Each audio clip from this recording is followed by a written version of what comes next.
Lebanon, the majestic Baatara Waterfall plunges 255 meters, 837 feet, into the deep limestone cavern known as the Baatara Pothole.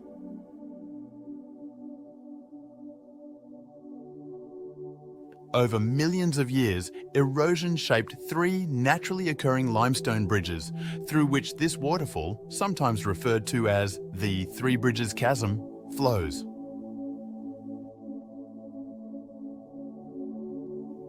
In 1952, Henri Coiffet, a French biospeleologist, discovered and mapped Baatara Waterfall.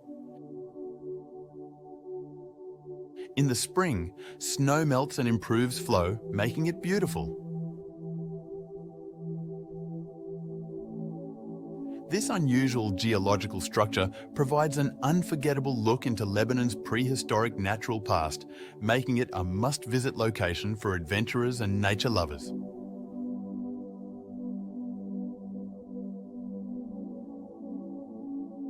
Volcanic rock desert, Iceland.